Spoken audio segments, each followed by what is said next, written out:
Kembali Anda akan mengikuti Talkshow Interaktif di SAS FM.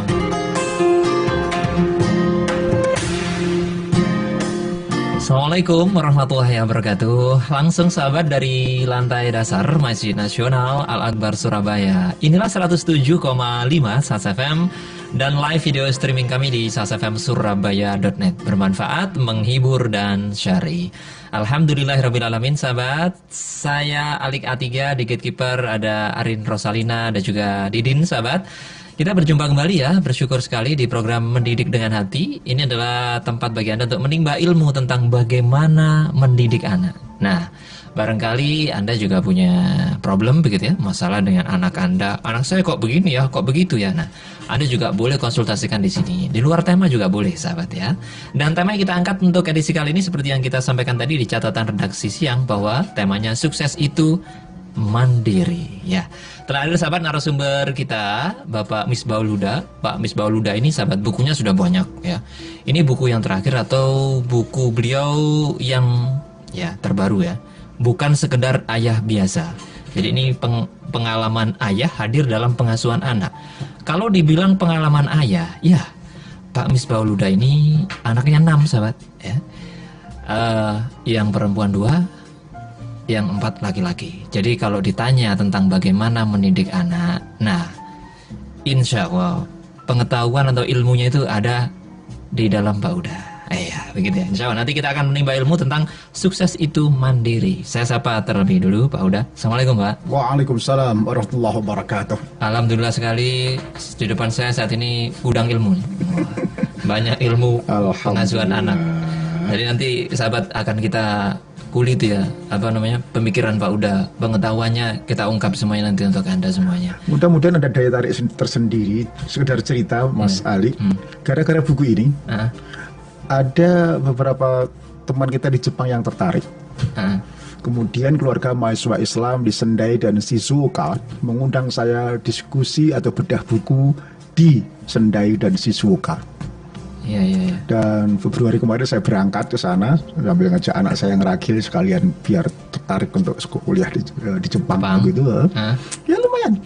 Di Sendai ada 100 lebih kira-kira, di Shizuoka nggak begitu banyak. Oh, sudah ke sana ya kemarin? Sudah, Gimana Pak? Responnya gimana? Antusias, apa begitu hausnya dia dengan pendidikan parenting? Antusias. Jadi bahwa diundang gitu 100 orang datang, selesai kemudian langsung makan-makan begitu. Meskipun suhu -5 itu berangkat juga mereka untuk datang gitu. Artinya kan cukup antusias. Padahal mereka bukan mahasiswa yang kaya, ada yang naik sepeda ontel, ada yang lain. Tapi ya jamuan khas ala mahasiswa sana. Jadi rata-rata usianya berapa itu Pak? Ya memang kebanyakan keluarga muda tertarik. Ada beberapa yang masih bujang tapi nggak banyak yang masih tapi sudah siap mau merit lah kira-kira. Jadi apakah itu artinya di sana bahasan-bahasan seperti ini jarang sekali? Iya kira-kira begitu. Jarang ya. Karena Jepang itu kerja ya Pak. Betul kira-kira. Anaknya lupa. Iya. Sahabat nanti silakan ya Anda bergabung di sini. Anda tanya-tanya terkait pembahasan kita atau terkait problem terhadap anak Anda. Nah ini silakan ya. Apakah Anda merasa kerepotan? Bagaimana nih caranya anak saya begini nih? Gitu. Boleh juga disampaikan di sini sahabat ya. Teleponnya 8297299, SMS dan juga WA di 0812 306345. Panjang waktu kita sahabat sampai pukul 2:30 nanti ya. Jujur sahabat, saya ini juga belajar dari anak-anaknya Pak Huda loh ya. Salah satunya adalah kalau di siaran itu kan memang harus selalu tampil cheer ya, selalu ceria dan juga bersemangat dan murah senyum. Nah ini adalah bekal bagi seorang penyiar walaupun ada masalah begitu ya. Nah salah satu anaknya Pak Huda ini juga menjadi teladan saya nih. Contoh, jadi saya ingin ketularan lah Pak Huda. Seperti Pak Muti itu kan kayaknya kayak enjoy, hidupnya kayak lempeng enak gitu ya. Dan cerdas, nah itu yang penting. Baik Pak Huda, kita akan bahas nih tema kita, sukses itu mandiri. Baik Pak Huda, mungkin ada sharing pertama dulu terkait kemandirian ini. Begini. Sukses itu mandiri bermaksud untuk meluruskan kembali definisi sukses. Kenapa perlu diluruskan? Kebanyakan anak-anak keluarga modern mendefinisikan sukses itu amat mohon maaf ya, materialistik dan kapitalistik secara numerik misalnya. Ya, sukses itu misalnya anaknya pinter, ranking, ya, pemenang pialanya banyak, sederet, kemudian nanti selesai dapat perguruan tinggi terbaik, kemudian pekerjaan terbaik, kemudian dapat istri atau suami cantik gitu, anaknya orang kaya, anak tunggal, bapaknya udah hampir mati. Rumahnya lantai 3 gitu. Jadi maksud saya hal-hal yang sifatnya agak matre kira-kira begitu. Nah, saya ingin mengembalikan definisi itu bahwa sukses sebetulnya bukan seperti itu. Bahwa sukses itu sebetulnya mandiri. Ya, referensinya apa? Saya melihat sosok Rasulullah SAW. Ya, pasti beliau sosok yang sukses dan layak untuk ditiru kesuksesannya. Setuju? Nah, beliau itu saya melihat tidak ranking ya, karena memang nggak sekolah ya. Iya. Tetapi bukan berarti beliau bodoh ya. Dia juga tidak, dia umi itu tidak bisa membaca dan menulis, bukan berarti dia bodoh sekali lagi. Tetapi yang penting beliau pembelajar yang baik dan kemudian mandiri justru di usia yang sangat dini. Usia 6 tahun sudah mencoba membantu ekonomi keluarga pamannya dengan menjadi gembala. Usia 12 tahun lulus SD sudah ikut berdagang, magang. Ya, sampai ke negeri Syam. Syam itu perjalanan yang jauh, 1000 km naik unta, ya, Jakarta Makassar kira-kira begitu. Kemudian ketika usia 17 tahun lulus SMA sudah menjadi fund manager, jadi manager regional trading company. Itu kan luar biasa, baru lulus SMA. Dan kemudian ketika 25 tahun lulus kuliah kira-kira begitu ya, seusia itu sudah menjadi saudagar yang kaya raya. Saking kayanya ketika meminang Khadijah Al-Kubra, mas kawinnya itu 12 ons emas dan 20 ekor unta merah. Kalau saya konversikan kira-kira 1 miliar rupiah. Mas Ali dulu mas kawinnya berapa? Tanya telak ini. Ya kalau mau sunnah Nabi saran sajalah digenapi 1 miliar kira-kira. Inilah sunnahnya ya, Pak, ya. Jadi lulus kuliah itu udah menjadi pribadi yang sangat mandiri, ya, mendapatkan janda Khadijah dengan 1 miliar dan itu sayangnya luar biasa. Padahal zaman dulu ya, Pak. Zaman dulu. Yang menarik lagi, ketika usia 37 tahun, perhatikan sampai 40 tahun, itu sudah pamit mundur dari hiruk pikuk kehidupan duniawi. Ya, sudah berkholwat dapat di Gua Hira sampai umur usia 40, kemudian mendapatkan wahyu. Nah, kita umur 40 kan lucu-lucu nih. Masih seneng-senengnya baru mulai kerja. Iya, kadang-kadang ya berdua barang gitu. Ini Rasulullah itu mandiri betul. Matangnya itu apa ya? Ya jauh lah. Nggak usah jauh, misalnya usia 25 ya. Beliau sudah jadi saudagar yang kaya raya ya. Bagaimana bandingkan dengan anak-anak muda kita sekarang? 25 tahun lulus kuliah bisa apa? Masih banyak yang bekerja di perusahaan odol.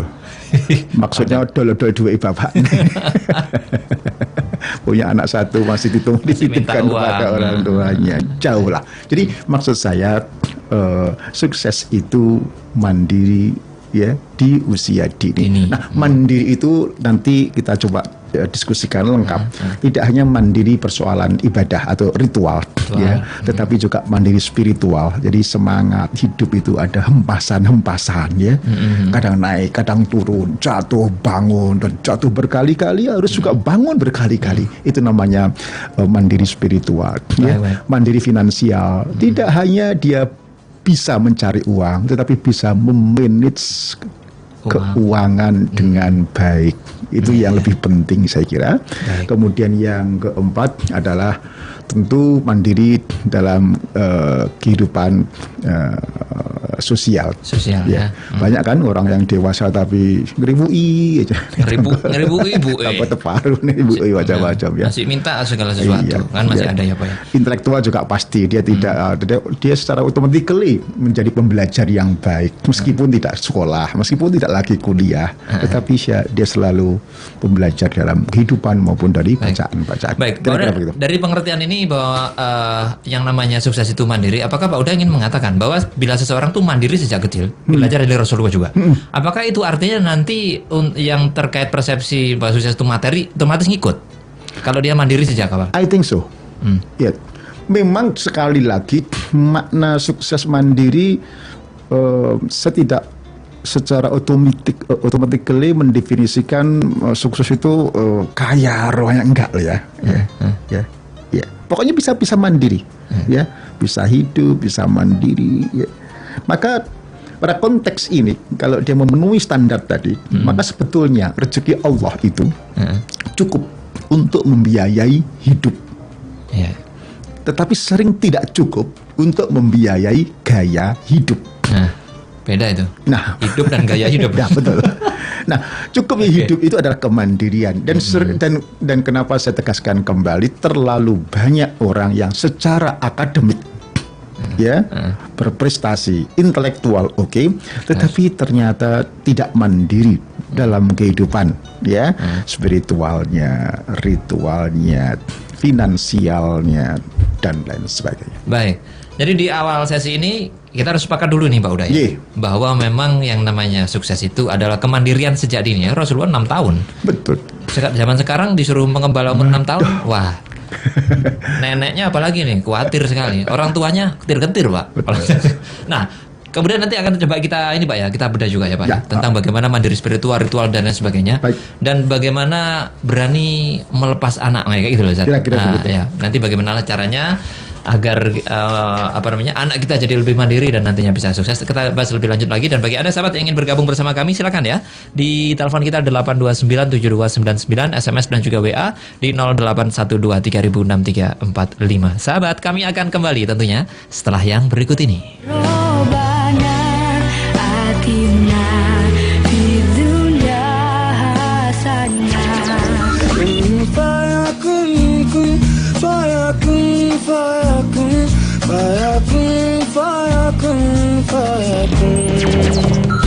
I just need a little more space to live my life and make my own decisions. Looking through my Dengarkan lagu dari Fardina, Motif Band, Tutul, Raghav Chaitanya, dan Harry C di SAS FM. Bermanfaat, menghibur, syar'i. So let me breathe on. Sahabat, kajian indahnya sholat khusyuk kembali hadir di bulan Maret ini dengan pembicara Ustadz Sukanan Asyidik SAG, narasumber program Indahnya Sholat di SAS FM, dan juga trainer sholat khusyuk nasional. Beliau akan memberikan pemahaman tentang filosofi gerakan sholat, arti bacaan sholat, korelasi antara sholat dan kesehatan, serta bagaimana melakukan sholat dengan khusyuk.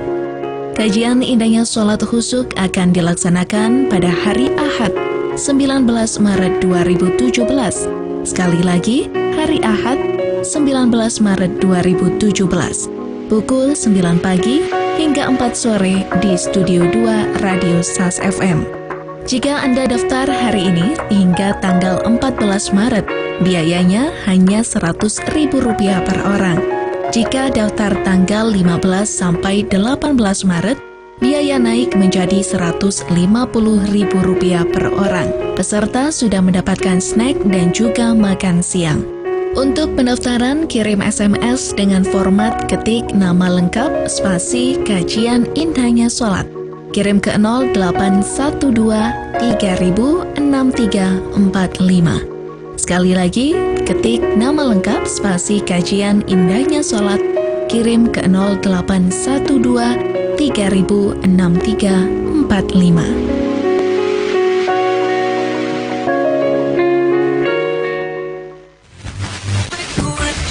Dahulu, radio hanya bisa didengar, tapi Kini, Radio Sas FM bisa Anda lihat melalui live streaming video kami di www.sasfmsurabaya.net. Anda bisa melihat siaran kami. Lihat dan dengar Sas FM kapanpun, dimanapun.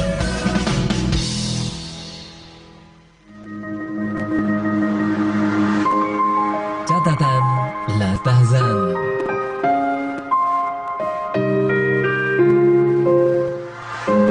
Akhlak dan sikap yang baik lebih indah daripada wajah yang tampan, mata yang hitam, dan pipi yang licin. Keindahan makna lebih utama daripada keindahan bentuk.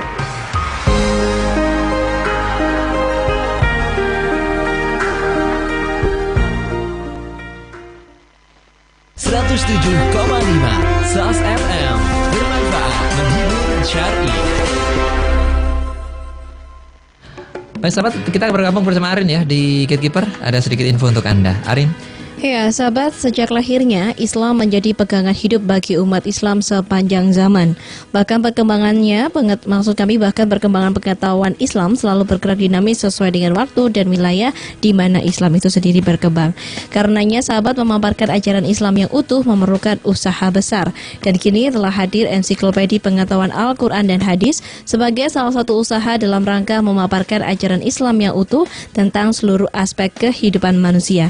Dan jika Anda sahabat ingin tahu seperti apa sih ensiklopedia pengetahuan Al-Quran dan Hadis ini dan bagaimana para pakar muslim menuliskan Islam di atas lembaran kertas, simak talkshow spesialnya sahabat bersama Kamil Pustaka yang akan membahas buku ensiklopedia pengetahuan Al-Quran dan Hadis, yakni pada hari Kamis besok 16 Maret 2017 pukul 12 hingga pukul 13.00 hanya di Radio Sas FM, bermanfaat, menghibur, syar'i.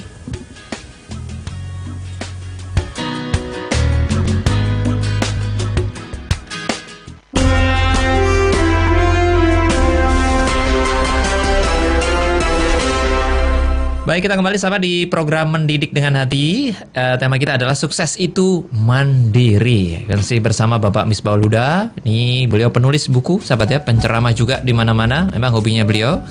Dan bagi Anda yang ingin bertanya-tanya, silakan nih sahabat ya, di telepon kita 8297299, SMS dan juga WA di 0812306345. Baik, Mbak Huda, di sesi ini kita akan coba angkat telepon. Kita akan angkat telepon dulu. Ada sudah masuk nih Mbak Uda. Baik. Kita sapa. Assalamualaikum. Waalaikumsalam warahmatullahi wabarakatuh, Mas Ali. Iya, Bu Rini. Mohon maaf, kemeresek Mas Ali. Iya, di suaranya juga ada kesek-keseknya ini Bu. Silakan Bu, tapi kita dengar kok Bu suaranya. Iya, sedikit mandiri gitu loh Bapak Huda ya. Nggih. Ya. Pak Huda tuh kok jarang kepanggil. Nggih, Bu.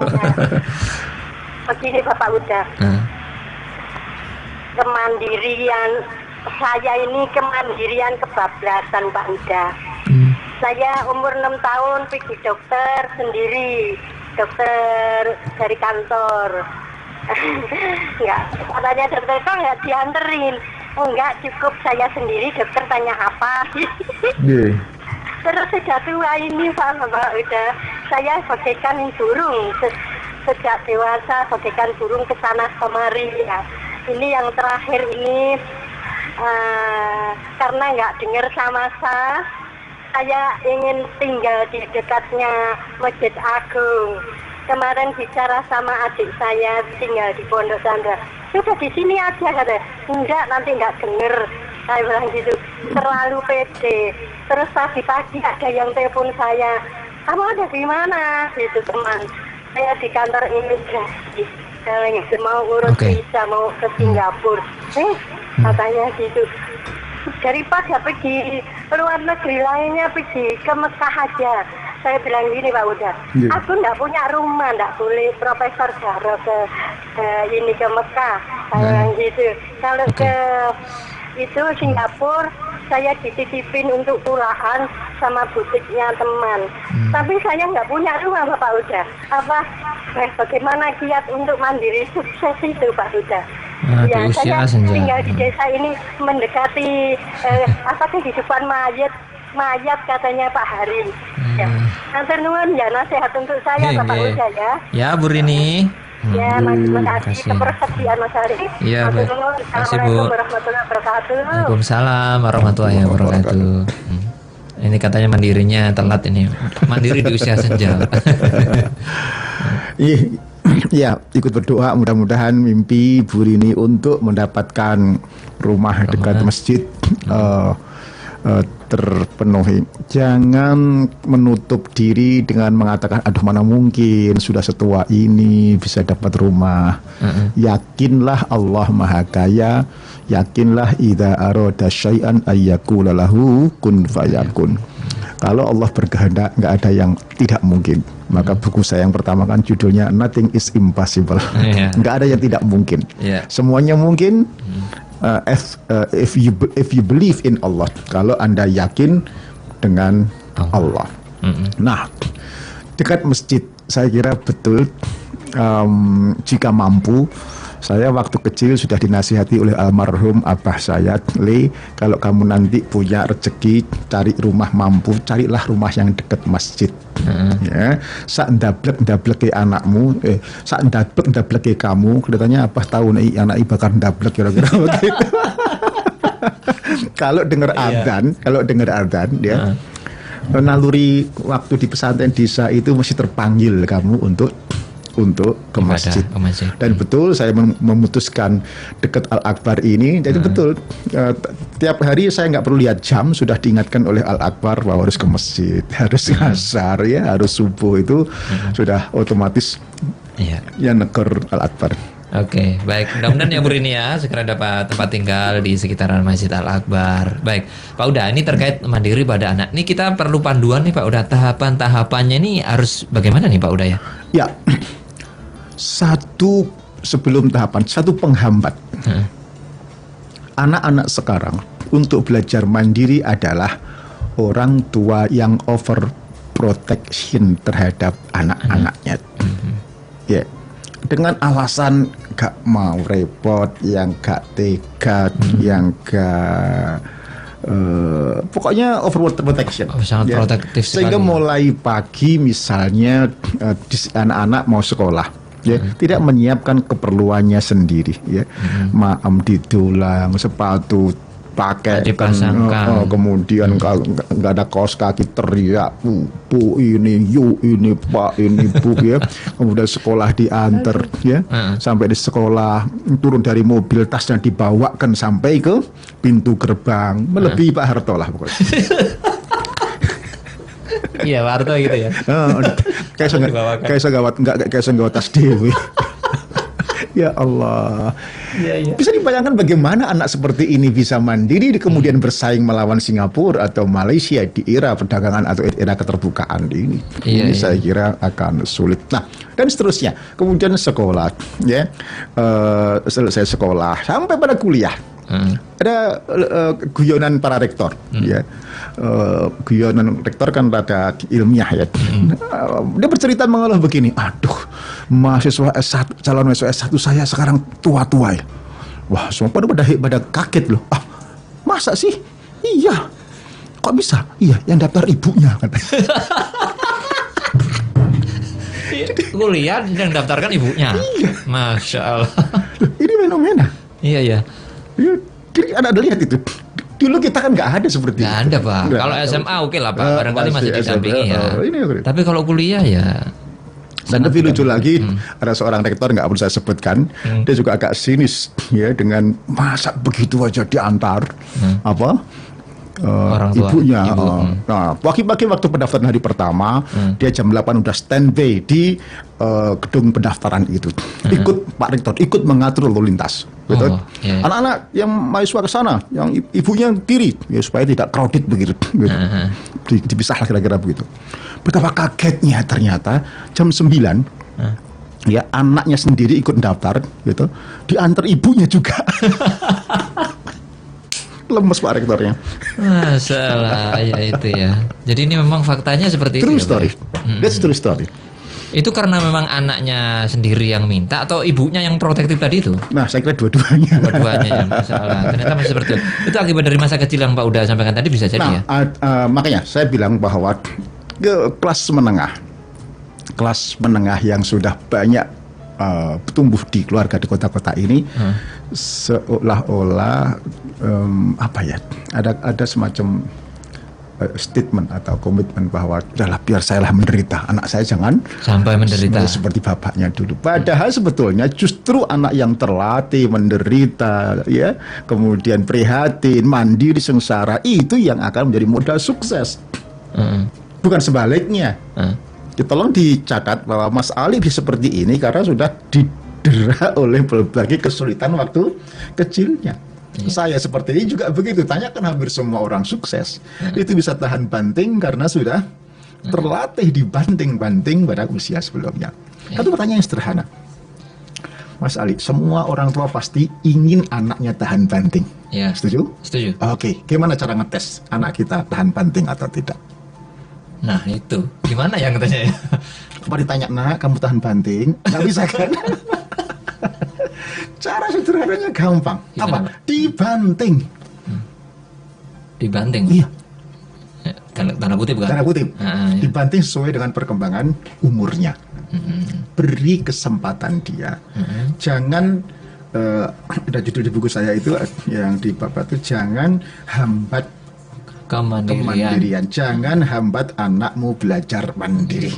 Contoh, waktu kecil, anak-anak di mana mereka itu pasti pengen makan sendiri. Dijulang itu gak mau, ya, pengen makan sendiri, ya. Tapi bisa kita lihat, yang masuk dan yang tumpah banyak yang Tumpah.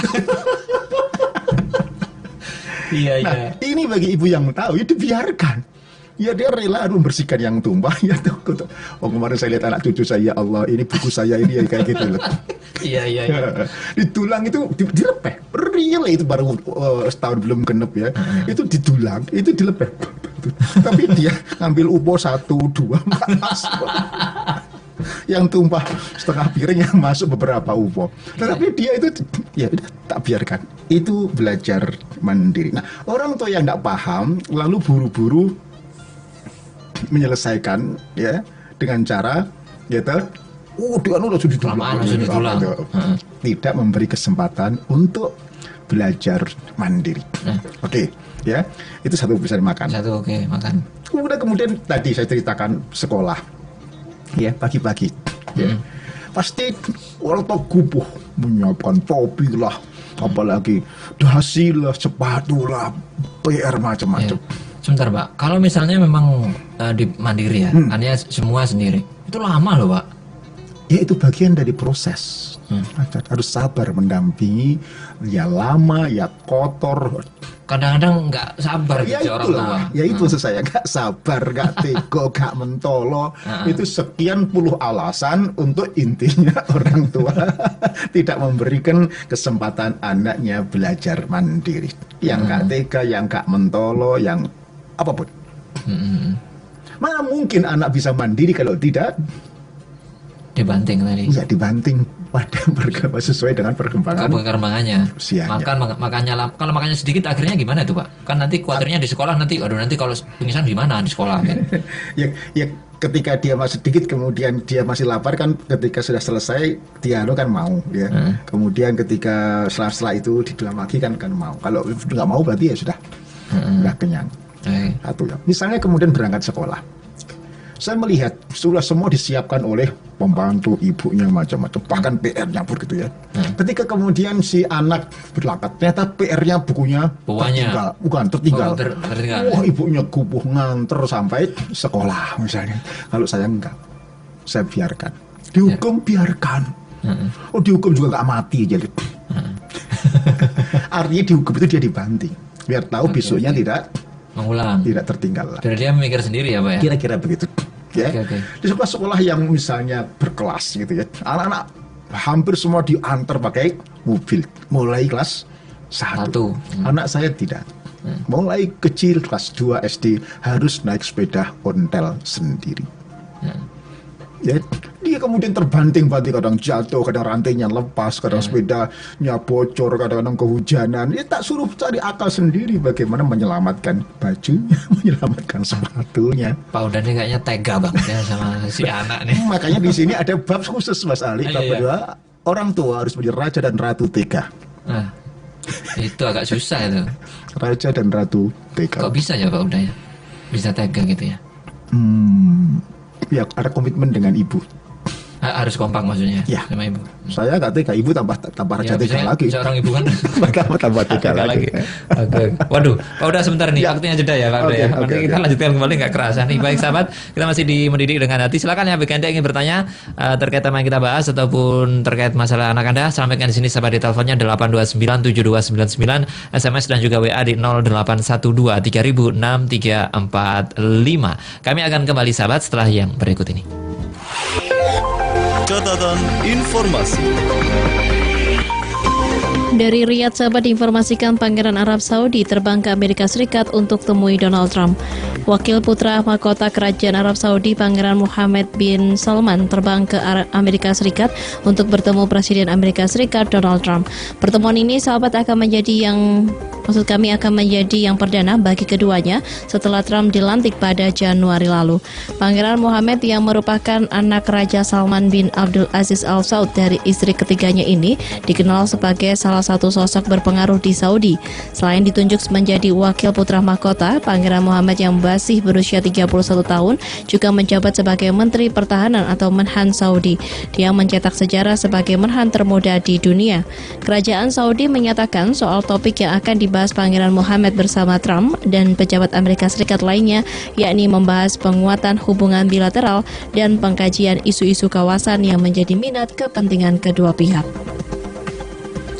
Dari Jakarta, sahabat, penjelasan Din Syamsuddin tentang polemik sholat jenazah.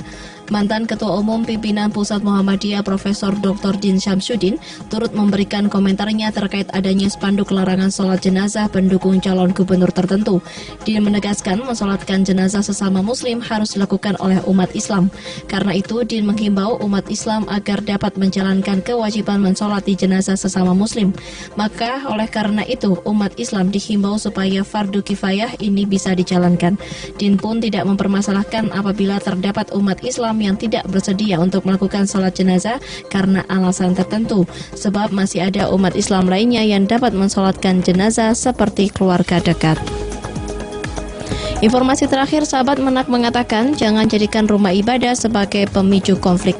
Menteri Agama Lukman Hakim Saifuddin angkat bicara soal adanya imbauan larangan mensolatkan jenazah bagi pendukung penista agama. Lukman mengatakan seharusnya rumah ibadah menjadi tempat yang aman, tempat yang paling aman bagi semua umat. Lukman juga mengatakan setiap umat memiliki kewajiban yang sama dalam menjaga kesucian rumah ibadah, tidak justru menjadikan rumah ibadah sebagai pemicu munculnya konflik atau pemicu munculnya perselisihan di antara sesama. Untuk itu, sahabat, Lukman menghimbau semua warga bisa meletakkan agama pada tempatnya. Tentu terkait dengan semakin tingginya sensi politik, karena kita juga sadar betul pilkada semakin di depan mata. Namun Lukman menghimbau semua untuk betul-betul menempatkan agama pada tempat yang sebenarnya. Demikian sahabat, catatan informasi kami ambil dari Republika dan Detik. 107,5 SAS FM, bermanfaat, menghibur, syar'i. Kembali sahabat di Mendidik dengan Hati. Tema kita sukses itu mandiri. Masih bersama Bapak Misbahul Huda. Beliau penulis buku Bukan Sekedar Ayah Biasa. Bagi Anda yang bertanya 8297299 SMS dan WA boleh sahabat di 0812306345. Baik Pak Huda, kalau yang tadi disebutkan Pak Huda ini pada masa kecil, pada tragedi pagi, wah, rutinitas pagi hari. Nah, selalu begitu dilatih gitu Pak Huda ya. Ya. Ketinggalan topinya, ketinggalan apa, biarin saja gitu ya Pak Huda ya. Baik. Intinya kira-kira biarkan anak belajar keterampilan atau kemandirian mengarungi kehidupan, ya. Kemandirian, keterampilan hidup. Sudah sampaikan dibanting tadi itu ya, Pak ya. Tega-tegaan gitu ya. Baik, itu kalau mungkin di bidang ritual. Kalau di spiritual seperti apa nih misalnya Pak Uda? Kalau di pemandiri secara spiritual. Ya. Spiritual intinya anak-anak dilatih untuk selalu connecting dengan Allah. Jadi spiritual itu begini. Kalau ritual itu selalu Allah itu ada, spiritual itu selalu nyambung dengan Allah. Jadi ketika dia berhasil, ya, maka keberhasilannya itu ada tangan Allah, sehingga tidak layak baginya untuk sombong dan membanggakan diri. Ketika dia gagal, maka dia bukan sosok yang sendiri, dia punya Allah, ya. Sehingga Allah itu maha kuat, maha kaya, maha rahman, maha rahim. Tidak pantas baginya untuk putus asa, ya, untuk mengeluh, apalagi putus asa, apalagi misalnya bunuh diri. Sebab orang-orang yang putus asa itu pertanda orang-orang yang kufur, ya, tidak, seolah-olah tidak punya Allah. Ya, artinya lu di dalam praktik sehari-hari, maka ya anak terbiasa untuk, ya, misalnya begini, kalau biasa kalau lomba itu yang menang biasa, kalah biasa, ya, kemudian tidak harus di atas, kadang di bawah, ya, pokoknya terlatih.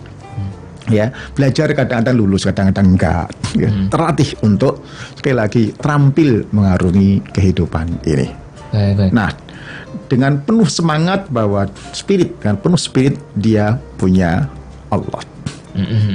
Baik, Pak Uda, menanamkan seperti tadi itu, menanamkannya itu seperti apa, Pak Uda, pada prakteknya orang tua ke anaknya? Apakah kita menyampaikan langsung begitu? Nah, hidup itu dan naik turun dan kayak gitu atau gimana nih, Pak? Ya, kebetulan ini sebuah exercise sehingga tidak bisa diceramahkan. Disarankan, dinasihati iya, tetapi memang harus diikuti dengan praktek keseharian, ya. Anak-anak harus tadi, ya, dilatih, tanda petik, agak dipaksa untuk belajar mandiri, ya. Misalnya tadi dari awal mandiri, mulai mempersiapkan persiapannya sekolah, kamarnya, ulangannya, macam-macam, itu selesai, ya. Yang kedua, mandiri berkendaraan, ya, itu masih banyak yang sampai SMA masih diantar. Ya. Anak saya mulai kelas 2 SD sudah harus kendaraan sendiri. Ya. Kemudian juga misalnya saking sayangnya, maka anak nggak cowok nggak cewek tidak boleh nyetir sendiri, ya. Banyak anak orang kaya yang kemudian, ya, kadang-kadang cewek-cewek itu, ya, naik motor nggak bisa, naik mobil juga nggak bisa, ya, karena diantar terus. Ya, celakanya ketika kemudian dapat suaminya baik, kaya, gitu, suaminya pas pergi, anaknya sakit malam-malam, ya, di rumah ada motor, di rumah ada mobil, dia cari taksi. Itulah. Ada begitu? Iya. Ada ya, Pak? Banyak. Karena dia nggak belajar mandiri. Nah, anak-anak saya tidak begitu. Saya ajari, karena mulai dari mandiri, gitu. Jadi lengkap, sepeda harus bisa. Ini standar untuk cowok maupun cewek. Ya. Kemudian saya berikan SOP-nya kayak gitu. Iya, seperti itu. SOP-nya, ya. Sepeda harus bisa, sepeda motor apalagi, ya. Dan mandiri pun kemudian tidak hanya mandiri dalam arti, tapi juga harus sederhana. Ya. Nah, anak misalnya kuliah di ITS, dia pakai sepeda motor, kepanasan, kehujanan, pernah losor jera kereta api Wonokromo, pernah cewek itu. Ya, tapi sudah biasa melihat kehujanan di Albion. Nah, ketika kemudian sudah terbiasa, maka itu loh, hujan-hujan pakai mobil, di rumah ada 3 mobil nganggur, enggak apa, naik motor aja. Sudah terbiasa dia mandiri. Tetapi tidak kemudian gara-gara itu dia kemudian menjadi kuper, nggak bisa naik mobil. Laki perempuan harus bisa setir mobil sendiri. Itu SOP, ya, dari ibunya begitu. Iya. Dan kebetulan ibunya juga mencontohkan. Ibunya itu nyetir mobil kecil bisa, mobil Land Cruiser yang besar itu bisa. Yang turun nyobat truk kayak gitu. Atau mobil box juga belum, ya. Jadi dengan demikian maka anak itu menjadi tadi nggak menggantungkan kepada ibunya, pada orang tuanya, nggak cowok nggak cewek, standarnya seperti itu. Maka ketika kemudian dia ke Jepang, ke Eropa, ke macam-macam, udah nggak khawatir tuh, Pak Uda, ya. Enaknya begitu, Pak Uda. Tadi dibilang Pak Uda usia anak kecilnya tuh 2 tahun harus kelas 2 SD. Ya. Kenapa kelas 2, Pak Uda? Nggak tahu, dari pengalaman saja, ya. TK nggak mungkin numpak sepeda, Mas. Terlalu kecil, ya. Kecil, ya. Kelas 1 nggak, jadi dari kakak-kakaknya dulu kelas 1 itu sudah pada bisa naik sepeda ontel, ya. Kemudian kelas 2 sudah pada tegas naik sepeda, dan kemudian maka ya saya wajibkan, terutama yang laki-laki, yang perempuan masih agak ada toleransi, ya.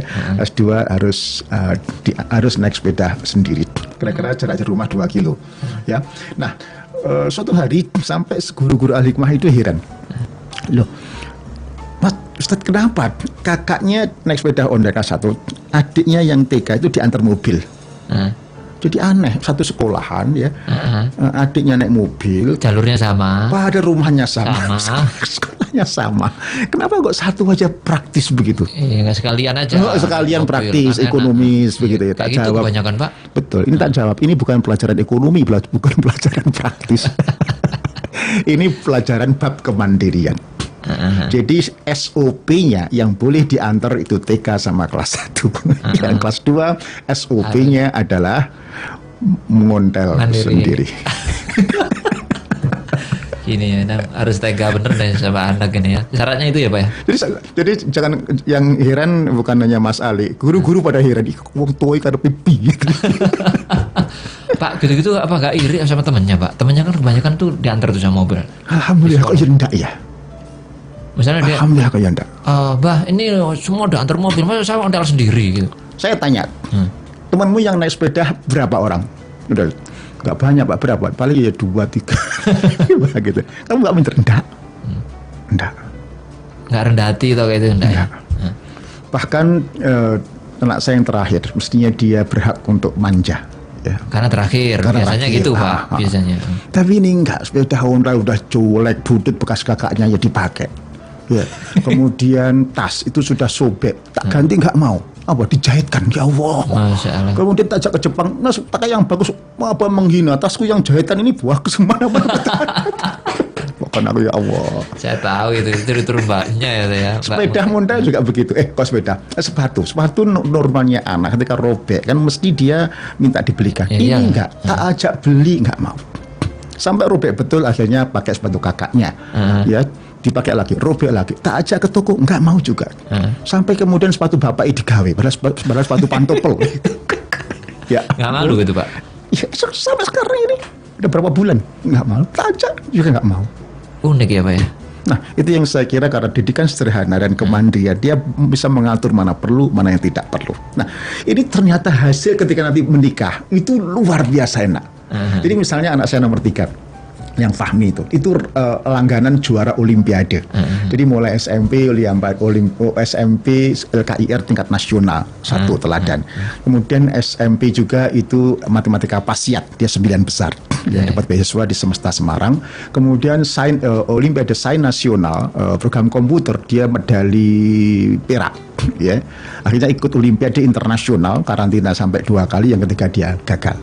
Nah, kan banyak hadiah kira-kira, SP gratis, dapat hadiah begitu ya.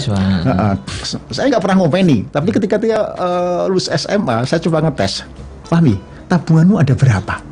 Saya kaget Mas Ali, anak SMA itu tabungannya berapa? 45 juta rupiah. SMA? SMA. Masya Allah, ya. Kok bisa banyak gitu ya? Logikanya kalau dia nggak mandiri, maka uangnya itu akan dipakai royal sama teman-temannya. Karena merayakan kan Kira-kira begitu, begitu. memanjakan diri atau Saya kaget ketika dia kemudian diterima di Turki, di Ankara, di SMS ibunya, Bu, keluarkan uangku 3%. Lu boleh 2,5% untuk zakat, 0,5% untuk infak. Oh, dia ngerti bahwa angka 45 juta sudah masuk nisab. Nah, pengalaman dia mandiri finansial, terlatih tadi. Maka kemudian saya cek ketika dia berkeluarga. Jadi guru di Jogja, ya, tak pancing setelah dia kemudian tak bekas sepeda motor, rumahnya kontrak begitu. Nah, kita butuh mobil, tawari. Mobil di sini ada kelebihan, mobil di rumah ada 4 ya Muhammad. Enggak apa? Aneh kan? Anak istrinya hamil ditawari mobil. Sebentar Pak. Kok nggak mau? Itu kontrak ya Pak sekarang? Rumahnya? Masih kontrak. Masih kontrak ya? Pak udah kan bisa tuh beli kan? Sebetulnya bisa, tapi not now. Biarlah dia belajar dulu. Kayak gitu ya Pak? Nih, kontraknya 6 juta. Belajar sendiri, saya nggak dapat tuh. Ya, kan saya kadang bantu sana tak belikan kursi. gitu. Nah, ketika saya pancing, saya tawarin, mobil, nggak mau dia. Logikanya dia, lu kenapa nggak mau? Percuma naik mobil juga ke kantor cuma 2 kilo sepeda motor. Nanti biaya perawatannya gak urung jutaan. Kalau butuh nyebut apa sewa di sini aja 200.000 lewat sekolah sudah cukup. Iya. Dalam Gitu pinter ya? kamu Kayak gitu. Pertahankan cara berpikir seperti itu. Kalau kamu bisa mempertahankan seperti itu, termasuk istrimu yang baru kau nikahi diajak belajar seperti itu, ya, ingat itu persis dengan ibumu. Nanti gampang kamu. Mengalami hidup ini, ya. Diajak sugih ya gak kaget, bisa melarat, balik pensiun melarat juga. Gak kaget. Gak kaget, gak Tetap bingung. ya. Masya Allah. Nah ini dia. Ini jarang-jarang terjadi loh Pak ya. Kayak tadi itu aja mobil kalau saya mau Pak. Makanya kita tawari, Mas. Pak udah ini menawari yang sudah diterkam pasti nggak mau gitu ya. Karena baik, kita akan jeda sebentar. Nanti akan kita lanjutkan kembali sahabat. Dan bagi Anda yang ingin bertanya-tanya di sini boleh ya terkait masalah anak Anda. Teleponnya 8297299, SMS dan juga WA 0812 306345. Kami akan kembali setelah yang satu ini. I need you, I trust you, my love is just for you. تدرون جنب الأجر اللي تلاقوه. Oh girl, you light up the world like nobody else. The way you heat. Simak lagu Sid dengan I Need You, Maher Zain dengan Tadrun, dan Voice of Man dengan Hijab Makes You Beautiful di SAS FM.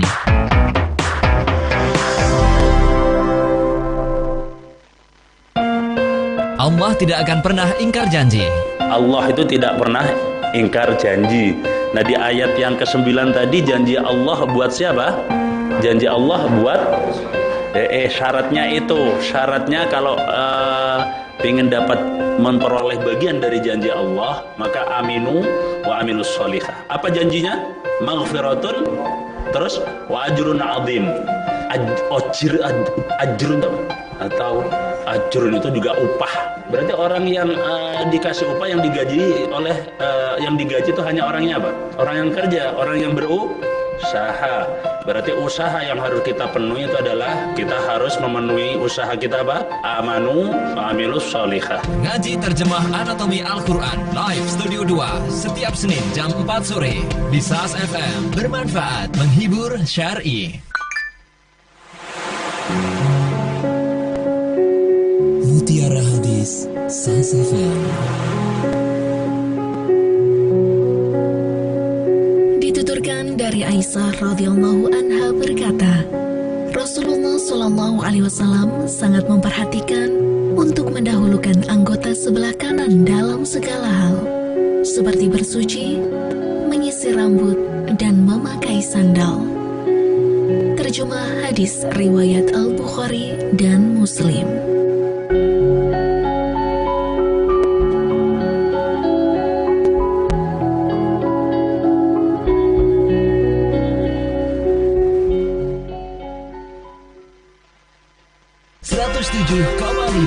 SAS FM, bermanfaat, menghibur, syar'i. Baik, kita kembali sahabat di program Mendidik dengan Hati, Sukses Itu Mandiri. Temanya itu, Bapak Misbah Huda masih berada di sini. Kalau Anda ingin gabung, segera gabung sahabat ya. Nanti ke Pak Huda pukul 2:15 ya. Nanti sudah selesai. Jadi segera kalau Anda ingin gabung, konsultasi boleh di sini. 8297299, SMS dan juga WA kita di 0812306345. Nah, terkait Mas Fahmi tadi itu, Pak Huda, ini poinnya adalah beliau ini cerdas secara finansial, Yes, gitu ya. kira-kira begitu. Nah, ini tentu finansial penting ini Pak, udah. Betul. Cerdas, bukan cerdas ya, mandiri finansial. Gambarannya seperti apa sih Pak, mandiri finansial itu? Dia mampu mencukupkan diri dengan yang ada, lalu mampu menata kebutuhan finansialnya, penerimaannya ya, untuk kebutuhan, bukan melepas keinginan tanpa batas. Mampu membedakan mana kebutuhan, mana keinginan. Ya. Nah, kenapa orang hidup tidak cukup? Dengan rezeki yang ada selalu tidak cukup, karena tidak mampu membedakan mana kebutuhan, mana keinginan. Nah, anak-anak sudah terlatih, ya, terlatih. Maksud saya bukan terlatih itu otomatis ya, tadi masih harus ada raja teganya tadi memang. Ya, seperti Fahmi misalnya. Mohon maaf ya, saya sharing karena ini kadang-kadang sharing pengalaman lebih bermanfaat ketimbang berteori. Ya. Gitu ya. Konkret ya. Anak-anak sudah mulai SD SMP biasalah. Sangu itu tidak harian, tetapi sangu itu weekly. Mingguan. Dengan tujuannya apa itu tujuannya dulu Pak? Ya paling nggak dia belajar mengatur sepekan. Oke. Kapan dia harus makan agak enak, ya. Kalau ini puasa besok boleh agak enak kan begitu. Kalau tiap hari makan enak terus gak cukup. Nggak cukup. Ya, karena memang diambil bottom line-nya. Ya, belanja hanya 5.000 satu kali makan kan nggak cukup. Sebentar Pak, ini saya rasa ini penting Pak, saya rasa Pak. Ini yang langsung bisa diterapkan oleh pendengar saya kepada anaknya. Kira-kira usia berapa Pak yang bisa dikasih itu? Ini sanggup kamu selama seminggu, kamu atur sendiri. Mulai SD, SMP sudah begitu dah. SD, Ya. SD kelas Ya mulai 3, kelas 2. di sini kan sudah mulai full day school semua. Jadi kelas 2 sudah mulai harus weekly maintain itu. Kalau sudah kemudian yang mulai SMA ya yang luar tadi berarti kan dia harus sanggupnya bulanan ya. Bulanan sudah terbiasa untuk menata kebutuhan sebulan harus cukup dan dicukup-cukupkan ya. Demikian juga yang kuliah di Surabaya juga harus menata kebutuhan 1 bulan. Tidak ada kata-kata tambah. Gitu. Kadang-kadang ibunya itu juga kalau butuh apa-apa minta ayahmu. Dipersilahkan seperti itu. Dan juga saya berharap anak-anak itu minta saya. Terus Ternyata nggak ada yang minta. Kalau seandainya minta itu ya mesti tak beri, aku juga punya uang gitu loh. Aku kan juga kaya gitu loh. Nah, itu mau saya tanyakan tadi tuh, Pak Uda ini kan secara finansial itu kan memang ya bisa dibilang agak berlebih begitu lah. Tak tunggu gak jalan-jalan kan gitu ya Allah. Padahal ibunya juga mempersilahkan, Pak butuh apa minta ayam, nggak ada yang minta. Itu nggak ada yang minta itu karena takut Pak, atau karena memang disiplin tadi kata pesannya ibu? Kayaknya disiplin. Disiplin ibunya. Satu contoh misalnya ini yang agak ekstrim ya, mohon maaf. Ada yang jangan dikira kemudian penanaman ini semuanya mulus begitu ya. Ada yang juga agak mudah ya. Si beberapa yang Fauzan tadi menerima nih Masya Allah. Sampai kemudian dia suka puasa Senin Kemis, semuanya barang bekas itu mau gitu loh ya. Nah ada yang agak susah ya. Misalnya ada yang cewek kayaknya itu namanya cewek ya, seperti saya ceritakan tadi, agak berju, agak penampilan, agak macam-macam begitu. Ketika masuk ke mart-mart, plaza-plaza begitu, dipersilahkan belanja dulu kebutuhannya gitu kan. Kemudian ngumpul di kasir, ya, ibunya yang kemudian siap nyeleksi. Ketika belanja itu bukan kebutuhan, tetapi levelnya keinginan, disingkirkan sama ibunya. Minggir, terakhir gak dibayari, dikembalikan ke tempatnya semula. Pokoknya disingkirkan, gak dibayari. Di depan kasir. Iya, di depan kasir. Loh, Pak, dilihat orang Pak. Tidak hanya dilihat orang, di situ ribut anak dengan mboknya, ribut anak dengan ibunya. Persoalan ibunya nggak mau bayar, anaknya pingin barang itu. Dia wangi berantem di depan kasir, nangis di depan kasir, ya. Sama istri saya diladeni. Pak, nggak malu itu Pak. Lah ya itu. Saya agak mentolo, saya pura-pura pergi agak jauh, nanti udah beres baru kembali. Laki-laki ternyata begitu ya. Tapi jangan ngomong siapa-siapa ya. Gitu ya. Tapi Ya Allah. Jadi gitu ya Pak. That's true story. Ada yang saya appreciate dengan ibu yang demikian tegas. Nah itu ya awal-awal begitu. Tapi hasilnya Mas ya, memang ingin saya ceritakan tidak sepenuhnya semuanya mulus. 6 anak itu macam-macam. Ono sing ini, ono sing gampang. Jangan dikira semua proses itu mudah. Ono Pak udah enak turu ono yang enggak. Ono yo sing ngono ki ono gitu lah. Tapi karena ibu konsisten, ya, maka anak yang saya ceritakan itu tadi sekarang juga mulai sederhananya luar biasa. Jadi ya Pak. Terbentuk jadi. Tapi agak lambat dikit atau gimana yang satu? Betul. SMA ya makan nagalin ketika kuliah ya tadi. Mana tuh nak sepeda motor, di rumah ada mobil dia. Ada yang bilang nggak mau pakai. Iya. Ya. Kemudian sekarang berpakaian. Ya. Anda tahulah anaknya, nggak perlu saya sebutkan. Anda sebutkan di sini nanti anaknya malu ya, cewek juga. Nah, ketika dia belanja, mestinya anaknya bos ini kan kelasnya itu ya berkelas ATP atau yang branded lah kira-kira begitu. Anak itu enggak, sukanya belanja malah di DTC, di PGS gitu ya. Terakhir malah di TP6. Oh, TP6 Tugu Pahlawan jam 6 pagi. Hari beli rombeng. Pagi-pagi jam 6 begitu datang Batang, Babah dapat 50.000 dapat baju 3, Bah. Oh. Karena rombeng, ya saya nggak ngerti ini harus seneng bos senepi anak bos itu rombeng ya Allah. Tapi saya nggak pernah nyuruh dan nggak pernah melarang. Ya sudah, dia happy dengan seperti itu. Memang betul sahabat, saya sering ke rumah Pak Uda dan mobilnya selalu ada nganggur gitu ya. Saya selalu Andre tak pakai, tak bisa ini. Selalu ada mobil ngepost di sana. Jadi memang anaknya betul-betul ya saya cek sendiri gitu. Seperti apa sih Pak Uda kayak gitu. Ternyata memang betul. Mobilnya selalu nganggur dan anaknya selalu pakai motor kemana-mana dan lain sebagainya. Jadi itu Pak Uda paling enggak yang diajarkan sejak kecil itu adalah pertama dulu hemat tadi ngatur uangnya mandiri financial mingguan dulu ya Pak ya, dikasih mingguan. Jadi di total mingguan kira-kira habis segini dikasih mingguan dia atur sendiri. Yang kedua tadi kebutuhan dan mana keperluan, keinginan. Terbiasa seperti itu, bahkan luar biasa. Anak-anak yang tadi dengan bagus saya tadi ternyata cukup kreatif. Ya, tidak ada yang malu untuk berbisnis di sekolahnya masing-masing.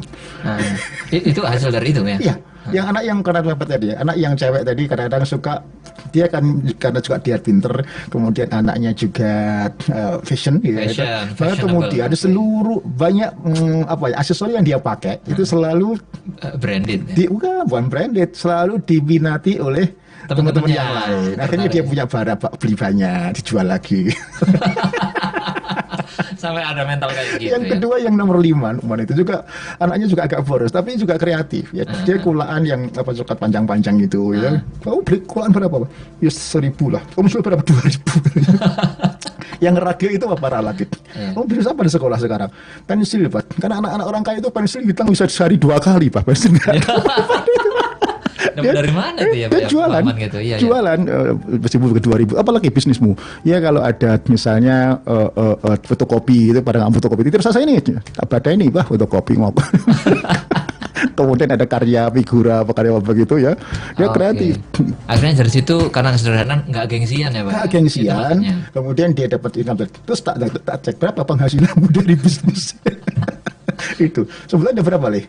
100.000 lebih Pak, banyak antara 100.000 lah katanya. Pinter kok ya. Iya. Biarpun anaknya misalnya bapaknya bos, saya suka, saya gembira, saya bangga, anak-anak tidak malu. Berhasil ya, oke. Kira-kira begitu. Mandiri. Baiklah. Ya ini realitasnya. Baik, kita akan jeda sebentar, tinggal satu sesi lagi sahabat. Nanti akan kita bahas lebih lanjut tentang sukses itu mandiri. Bagi Anda yang ingin bertanya ya, di telepon 8297299, SMS dan juga WA 0812-3006-345. Sahabat, kami akan kembali tentunya setelah yang satu ini. 107,5 SLAS FM, bermanfaat, menghibur, syar'i.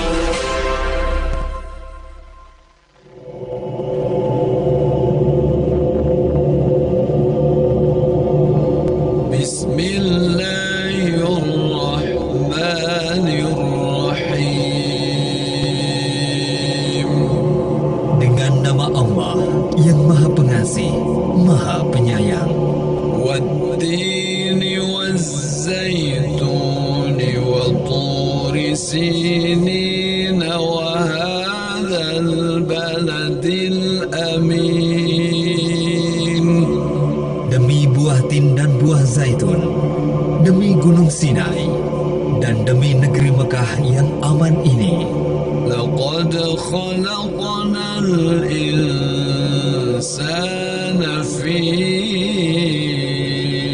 أحسن تقويم. Sungguh, kami telah menciptakan manusia dalam bentuk yang sebaik-baiknya. ثم رددناه أسفل سافلين. Kemudian kami kembalikan dia ke tempat yang serendah-rendahnya. إلا الذين آمنوا وعملوا الصالحات فلهم أجر غير ممنون. Kecuali orang-orang yang beriman dan mengerjakan kebajikan, maka mereka akan mendapat pahala yang tidak ada putus-putusnya. فما يكذبك بعد بالدين. Maka apa yang menyebabkan mereka mendustakanmu tentang hari pembalasan setelah adanya keterangan-keterangan itu? أليس الله بأحكم الحاكمين. Bukankah Allah Hakim yang paling adil?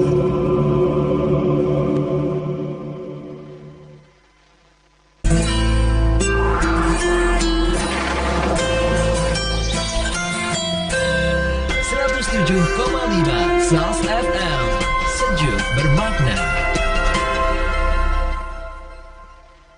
Assalamualaikum.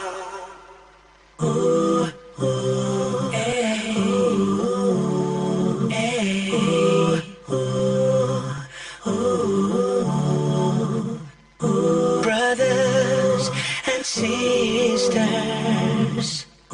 of the world and all humanity,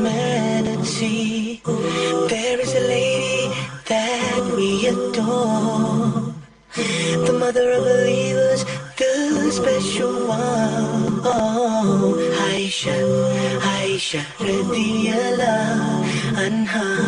Aisha, Aisha, radiyallahu anha. She was the wife of Muhammad. Peace be upon him, we love him so much. Our amazing father was Abu Bakr, radiyallahu anhu, known as the truthful one. Aisha, Aisha, radiyallahu anha. Aisha, Aisha, radiyallahu anha. She was the first woman scholar of our Islam. Yeah, she was amongst the greatest giver of hadith. She was a mother. Aisha, Aisha, radiyallahu anha. Aisha, Aisha, radiyallahu anha. Aisha, Aisha, radiyallahu anha. Aisha, Aisha, radiyallahu anha.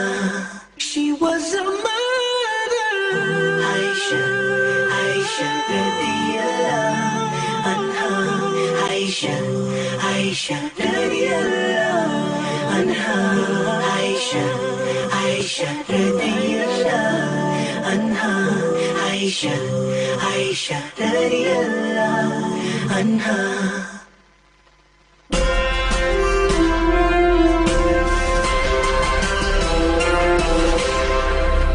Baik, kita kembali sahabat, sesi terakhir di Mendidik dengan Hati.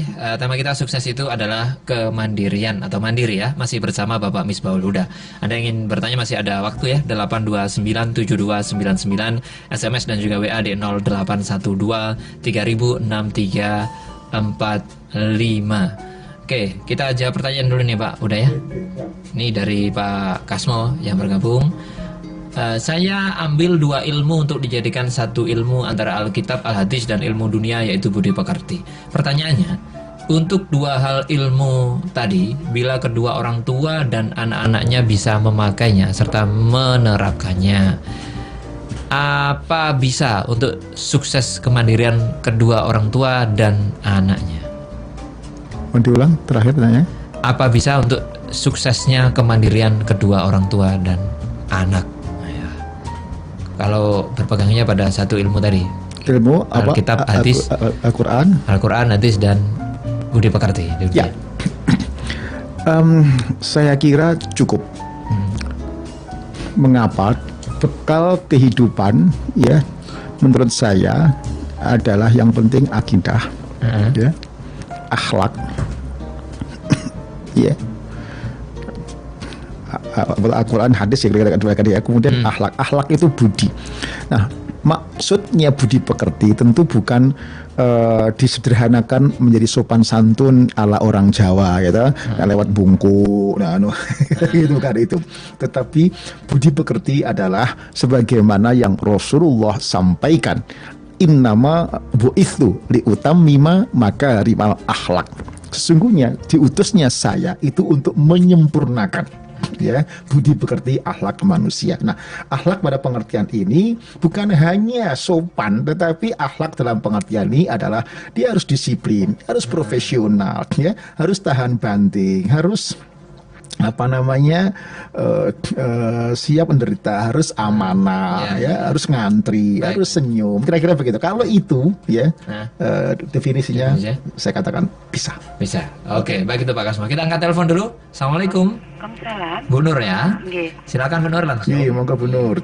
Salam Pak Uda, assalamualaikum. Waalaikumsalam warahmatullahi. Ini Pak Uda, tadi saya dengar tuh sangat menarik sekali ya. Iya. Kebetulan saya kan sekarang udah punya cucu. Iya. Juga sekolah kelas 2, kebetulan di Masjid Agung juga di MI di situ. Oke.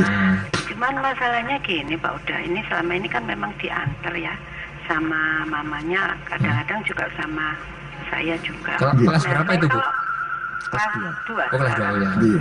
Kelas 2. Nah, saya pingin misalnya seperti yang Pak Uda ungkapkan mandiri, itu memang saya dulu anak-anak saya begitu. Cuman sekarang karena kecucu, itu sekarang kan musimnya sudah tidak seperti Beda. dulu lagi, beda Pak Uda.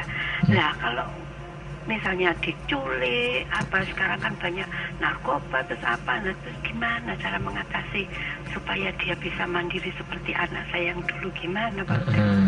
Oke. Jadi kepinginnya saya seperti itu, cuma kok nggak dengan situasi kondisi saat ini. yang seperti saat ini, kok rasanya saya juga agak mamang juga, gimana Pak Uda sebenarnya? Oke. Baik, Assalamualaikum benar. warahmatullahi wabarakatuh. Waalaikumsalam warahmatullahi wabarakatuh. Betul Ibu, saya kira kekhawatiran Ibu juga beralasan. Saya pun terhadap yang ragil ya, itu juga ada kekhawatiran yang sedikit agak berbeda ya. Tetapi kemudian ya saya serahkan, titipkan kepada Allah bahwa saya latih dia untuk mandiri seperti cerita tadi, itu bukan karena saya malas nganter, bukan karena saya pelit, tetapi karena ya ini menanamkan kesederhanaan dan kemandirian. Ya Allah, titip anak saya ya, mudah-mudahan tidak terganggu dengan apa-apa yang Bu Nur ceritakan tadi. Memang di sini connecting dengan Allah sebagai orang tua juga harus jalan. Ya, satu contoh misalnya di buku juga saya ceritakan, ketika Muti diterima, Muti sebagai arsitek itu mimpinya adalah Perancis untuk belajar arsitektur di Perancis, dan dia karena merasa anak pertama pengen ke Perancis tapi tidak ngerepoti orang tuanya. Dan dia berhasil. Kenapa? Ke lomba bahasa Perancis, telling story bahasa Perancis ya. Kemudian dia menang, dapat hadiah, pergi ke Perancis, camping di sana bersama negara-negara peserta dari negara-negara bekas jajahan Perancis. Indonesia hanya satu, tidak ada yang nganter, tidak ada yang jemput. Ya, pengalaman sudah 3 tahun sebelumnya, kalau pemenangnya itu cewek pasti nggak jadi berangkat. Kenapa? Karena bapaknya tidak mengizinkan. Khawatir lah, Perancis kayak gitu. Seperti Bu Nur sampaikan tadi. Nah, kemudian saya mengizinkan. Maka Capo semua saya tebak semua pada geger, kaget, panitia pakai visa ngurus, jadi kaget, bingung, kaget. Loh, Tik, bapakmu mengizinkan? Kok itu loh, Tik, bapakmu mengizinkan? Semua tanya begitu. Sampai Tik yang nggak ngerti apa-apa itu ikut bingung. Iya ya, bapak saya kok mengizinkan ya? Kenapa ya? Bapak saya kok tega ya? Kok tegaan ya? Atau barangkali karena anaknya 6 itu hilang 1 nggak apa-apa. Bu Nur, sebetulnya juga nggak tega, jujur saya nggak tega. Tetapi karena saya tidak ingin mematikan mimpi visi anak yang ini sudah tercapai, menang ke Perancis tanpa ngerepoti orang tuanya, itu mimpi dia. Masa kemudian saya larang? Itu kan berarti membunuh ya mimpi mimpi anak ya. Akhirnya saya lepas. Meskipun ketika pergi belum sampai Malaysia tak bel bisa. Ternyata gitu. Ternyata kelihatan sebetulnya, nggak bisa dibuat. Tetapi kemudian kenapa saya melepas? Saya punya Allah. Saya punya Allah. Saya akan berbuat membantu orang di sini, dan saya yakin Allah gak sari. Tidak sulit bagi Allah untuk menggerakkan tangannya orang-orang Jenewa, membantu memudahkan kehidupan anak saya. Betul Mas, Saya tanya, nah dia extend 2 minggu di Eropa, itu nggak minta sangu sama ayahnya. Loh nak, kamu kok extend 2 minggu nggak minta sangu sama ayahnya? Iya bah, lah kamu nginep di mana? Bah, numpang di siapa? Di Jenewa, berapa hari? 3 hari 2 malam. Rumah siapa itu? Ibunya, pacarnya, teman saya. Loh, aduh ya. Temennya pacar saya. Ya, kenal ya belum bah dari itu. Iya. Sampai di sana kok ya diterima dengan baik. Ya dikasih makan, dihormati, bahkan diajak jalan-jalan wisata pakai mobil terbuka di Jenewa sana. Iya. Ini bukan di Sumber Pucung Malang, Mas. Ini di Jenewa. Deket rumah saya lah itu berpucung. Artinya, apakah ini kebetulan? Iya. Tidak. Ya, karena saya punya keyakinan bahwa wa amman a'ta wattaqa wa saddaqa bil husna fasanuyassiruhu lil yusra. Jadi harus ada keseimbangan, bukan hanya ya. Maka barang siapa suka memberi dan membantu menolong, wa saddaqa bil husna, dan yakin akan balasan dari Allah, maka fasanuyassiruhu lil yusra, saat kelewure hidup kita akan dimudahkan oleh Allah, termasuk persoalan anak-anak kita di dalam dia sekolah, kuliah, jodohnya, kerjaannya, menggapai mimpi-mimpinya, gitu yang. Jadi maksud saya bukan kita sombong, kita dengan treatment sendiri, biar mandiri macam-macam. Iya, tetap kita harus menitipkan semuanya ini kepada Allah dengan cara, bukan hanya titip Allah, bukan hanya dengan cara kita berbuat baik, sedekah dan sebagainya gitu. Dan sebagainya, maka ya, dan kemudian wasaddaqa bil husna, ya, yakin akan balasan dari Allah, maka Allah ganti akan menjaga anak cucu kita. Saya yakin itu. Iya. Ya, harus yakin. Pak Uda kan ini bapak nih atau laki-laki ya. Kalau ibu gimana melepas ke sana itu? Oh, ibu nambah raja tega, lebih tega ketimbang saya. Oh iya. Wah gitu ya. Iya. Banyak saya nggak mentoli ibu. Selama di sana Pak udah telepon berapa kali itu Pak? Setelah itu enggak ya. Setelah itu kemudian nggak. Gimana Nek? Udah sampai di Perancis? Sudah bah, udah tua keblasok. Maksudnya, iya Pak, naik bis keblasok, naik kereta keblasok, ya pinter. Dan keblasok kamu akan pinter.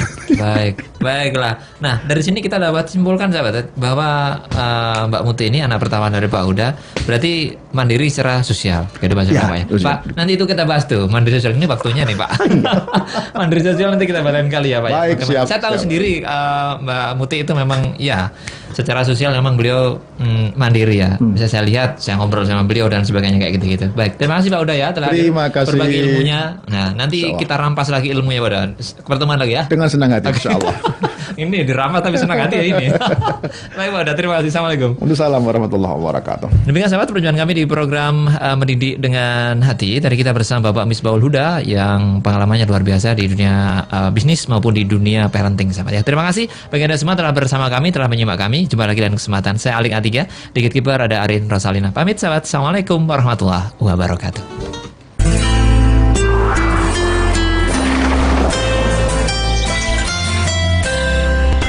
107,5 SALS FM, sejuk bermakna.